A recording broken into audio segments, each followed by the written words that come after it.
Hello guys, welcome to my channel. अभी हम जिस टॉपिक पे बात करेंगे वो है सेंट्रल विस्ता प्रोजेक्ट के बारे में।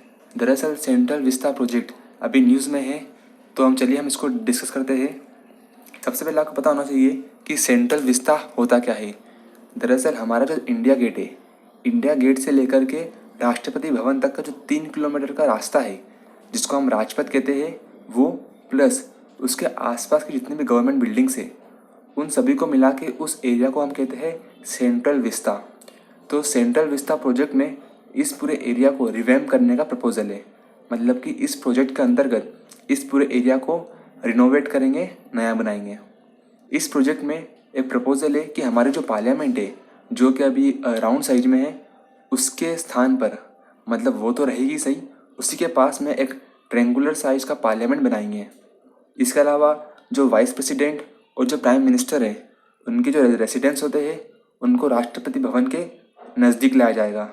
साथ में ही इस प्रपोजल के अंतर्गत एक सेंट्रल सेक्रेटरीट बनाने का प्रपोजल है, जिसमें कि जितनी भी मिनिस्ट्रीज़ है उन सभी के ऑफिस को शामिल किया जाएगा, ताकि जो काम है उसमें टाइम कम लगे और काम भी आसानी से हो सके।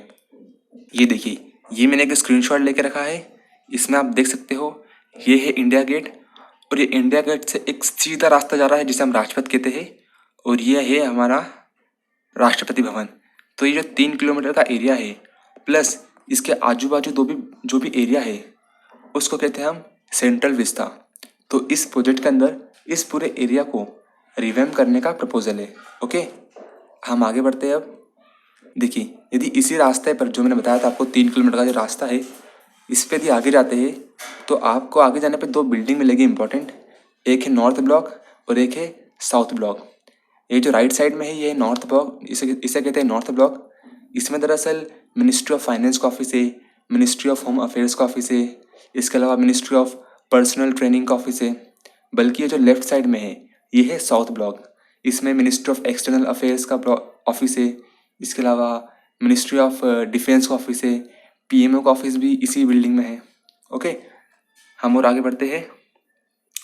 ये देखिए, अभी जो हमारा नॉर्थ ब्लॉक था ना, मैंने बताया था आपको, इसके जस्ट पीछे ये देखिए, ये राउंड साइज में है ना, ये है हमारी पार्लियामेंट। इसमें एक राज्यसभा है और एक लोकसभा है। तो दरअसल ये जो नया प्रोजेक्ट है, इसके अंतर्गत इसी के पास में एक ट्रायंगुलर शेप में एक नई पार्लियामेंट बनाने का प्रपोजल है। ओके, ये देखिए, ये एक प्रपोज्ड मैप है। मतलब कि जो सेंट्रल विस्ता प्रोजेक्ट जब कंप्लीट हो जाएगा तो ये पूरा एरिया इस प्रकार से नजर आएगा। ये बीच में है हमारा राजपथ, इंडिया गेट से लेके हमारा राष्ट्रपति भवन तक, और ये आइट साइड जो दिख रहा है ना आपको बिल्डिंग्स, ये सभी होगी गवर्नमेंट बिल्डिंग्स। ठीक है, ये देखिए, ये एक और इमेज है। ये ना इस प्रकार से हो जाएगा।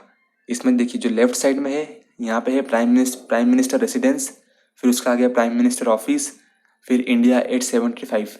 देखिए, ये जो साउथ ब्लॉक था ना हमारा, आज की तारीख में साउथ ब्लॉक है, उसको हम बना देंगे इंडिया 875। मतलब 75 तक की जो इंडियन हिस्ट्री है, उसके रिकॉर्ड्स साउथ ब्लॉक में, मतलब अभी जिसे हम साउथ ब्लॉक कहते हैं, वहाँ पे रखा जाएगा।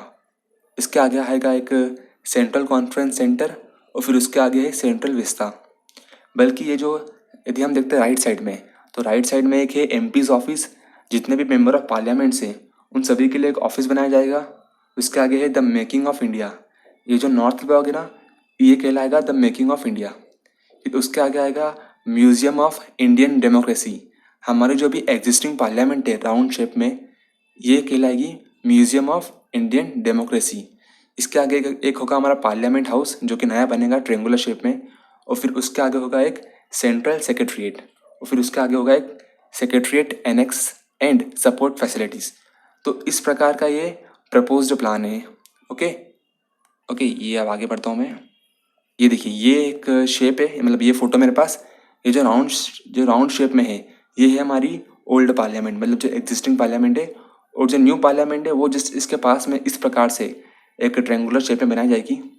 दरअसल इसका बनाने का मेन रीज़न ये है कि हमारी जो अभी एग्जिस्टिंग पार्लियामेंट है, उसमें जो प्लेस है वो काफ़ी कम है। और चूँकि 2026 में जब हमारी सीट बढ़ेगी राज्यसभा और लोकसभा की, तो उस समय जो प्रॉब्लम क्रिएट हो जाएगी, और इसी कारण से हम एक बड़ी पार्लियामेंट बनाने की प्रपोजल, एक प्लान बना रहे हैं, जो कि एक इस प्रकार से ट्रायंगुलर शेप में होगा। ओके, आगे बढ़ते हैं। अब देखिए ये जो प्रोजेक्ट है इसकी जो अनुमानित कॉस्ट है, जो एस्टिमेटेड कॉस्ट है, वो है 922 करोड़। और अभी ऐसा एस्टिमेट किया जा रहा है कि जो न्यू पार्लियामेंट है उसकी जो सिटिंग कैपेसिटी होगी वो होगी 1000 to 1200 पीपल। ओके, अब देखिए ये जो हमारा एरिया है सेंट्रल विस्ता, अभी की तारीख में इसमें कई सारे और भवन है, जैसे कि कृषि भवन है, शास्त्री भवन है, विज्ञान भवन है, वाइस प्रेसिडेंट रेसिडेंस है और निर्मल भवन है। तो इन सभी बिल्डिंग्स को यहाँ से हटा दिया जाएगा। ओके, ये जो प्रोजेक्ट है इसका जो कंप्लीट होने का ईयर है ये एस्टिमेटेड है 2024 तक। ठीक, आगे बढ़ते हैं। देखिए अभी की तारीख में हमारा जो नेशनल कैपिटल है वहाँ पर काफ़ी सारे गवर्नमेंट के ऑफिस है। तो अभी ये जितने भी ऑफिस है गवर्नमेंट ने रेंट पे लेकर रखे हैं, मतलब अधिकतर जो गवर्नमेंट ऑफिस है वो रेंट पे है। और अभी इन सभी ऑफिस के लिए गवर्नमेंट हर साल लगभग 1000 करोड़ रुपए पे कर रही है। तो इस खर्चे से बचने के लिए इस प्रोजेक्ट को लाने का प्रपोजल है। ठीक है, वैसे आपको जीएस पॉइंट ऑफ व्यू से पता होना चाहिए कि हमारे जो अभी एग्जिस्टिंग पार्लियामेंट है जो कि राउंड शेप में है, इसको डिज़ाइन किया था एडविन ल्यूटेंस एंड हर्बर्ट बाकर ने या फिर बेकर ने। तो ये ध्यान रखना आप। और आपको पता होना चाहिए कि हमारी जो भी राउंड शेप वाली जो पार्लियामेंट है इसकी जो डिज़ाइन है ना वो 64 योगिनी टेम्पल के समान है।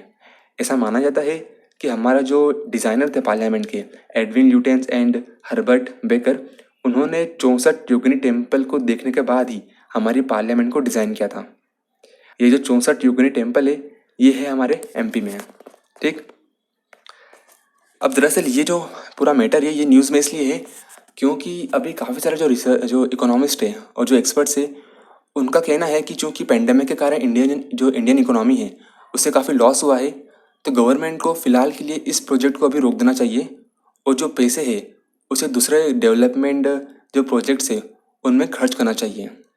हालांकि पर ऐसा हमें नज़र आता नहीं क्योंकि रिसेंटली अभी किसी ने ये सुप्रीम कोर्ट में याचिका लगाई थी कि ये जो प्रोजेक्ट है इसे अभी कुछ टाइम के लिए रोक देना चाहिए, पर सुप्रीम कोर्ट ने इस याचिका को अभी खारिज कर दिया है।